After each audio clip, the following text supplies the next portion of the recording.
Assalamualaikum warahmatullahi wabarakatuh. Perkenalkan, nama saya Aksa Azelta Ragawaluya, NIM 1902274, jurusan Teknologi Pendidikan Universitas Pendidikan Indonesia.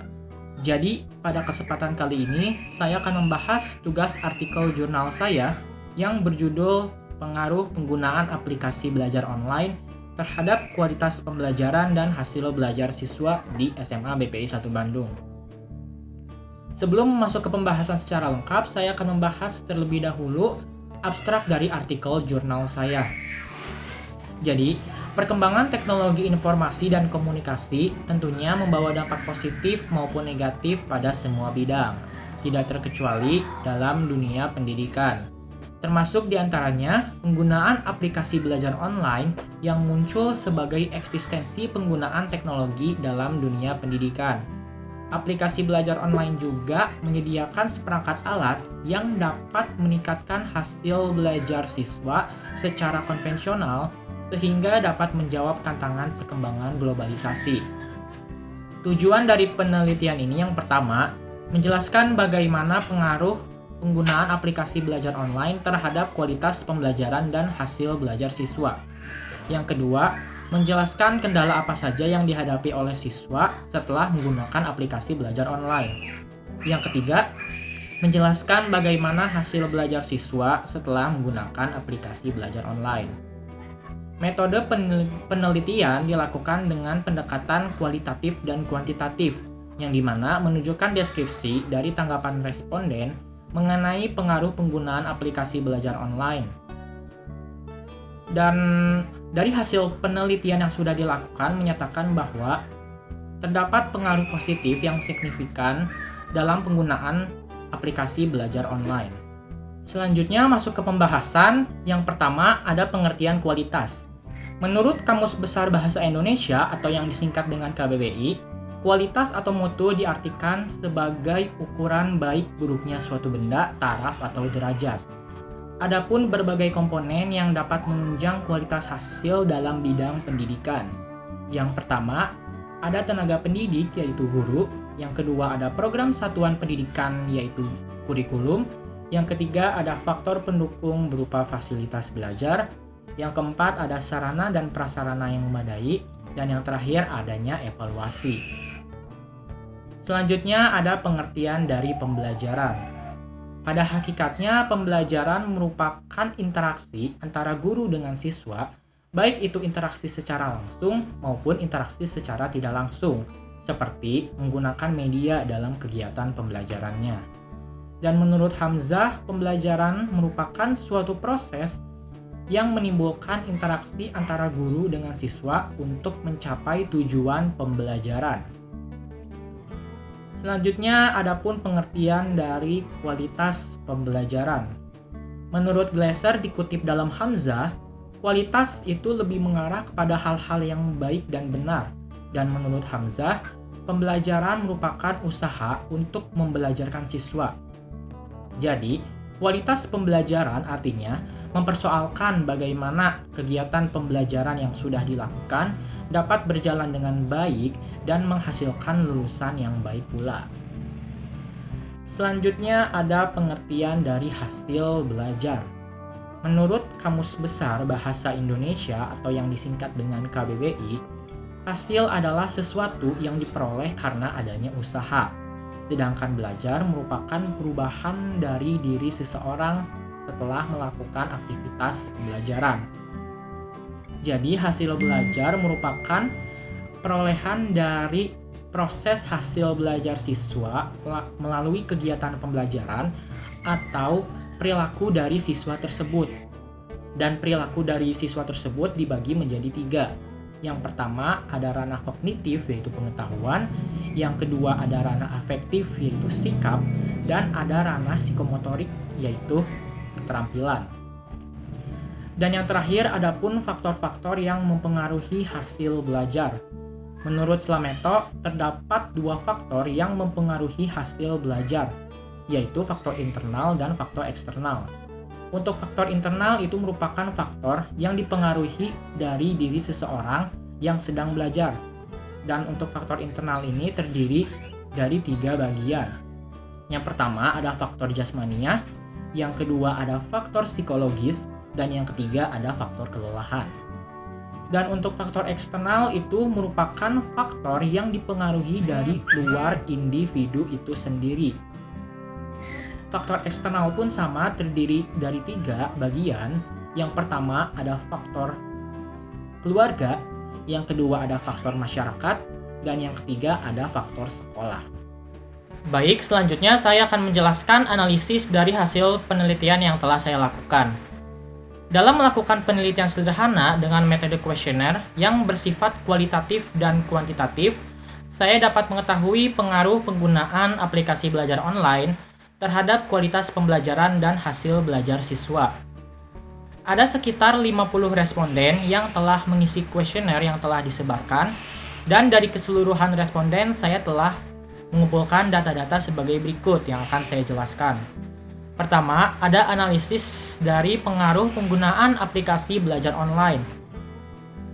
Dari 50 responden yang telah mengisi kuesioner melalui Google Form, terdapat 81,1% responden mengatakan setuju bahwa dengan menggunakan aplikasi belajar online dapat meningkatkan kualitas pembelajaran dan hasil belajar siswa. Sedangkan 18,9% mengatakan tidak setuju. Bagi responden yang mengatakan setuju, mereka berpendapat bahwa kualitas suatu pembelajaran akan baik jika suatu sistem pembelajarannya pun baik. Selain itu, akan lebih baik lagi jika suatu sistem pembelajaran dapat mengikuti perkembangan zaman. Dan bagi responden yang mengatakan tidak setuju, mereka berpendapat bahwa dalam menggunakan aplikasi belajar online tidak dapat meningkatkan kualitas belajar siswa karena bagaimanapun tempat belajar yang paling baik adalah di sekolah. Karena siswa merasa terganggu dan cenderung malas dengan pembelajaran secara online. Selanjutnya ada analisis dari penguasaan materi pembelajaran.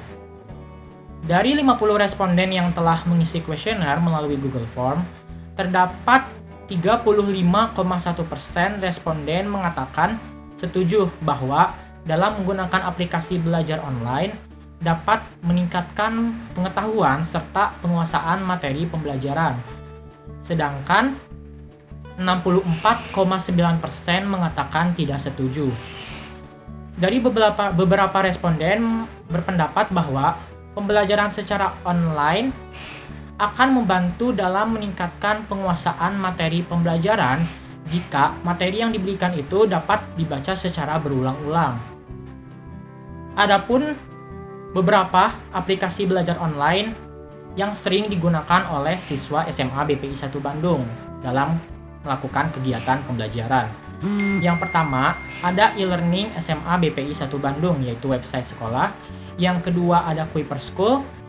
Yang ketiga ada Zenius, yang keempat Ruang Guru, yang kelima Edmodo, dan yang terakhir Google Classroom. Selanjutnya ada analisis dari kendala yang dihadapi dalam menggunakan aplikasi belajar online. Kendala dapat dilihat dari segi kekurangan yang dimiliki dari setiap aplikasi belajar online. Yang pertama, pemahaman materi yang sulit dipahami bahkan butuh waktu lama untuk memahaminya.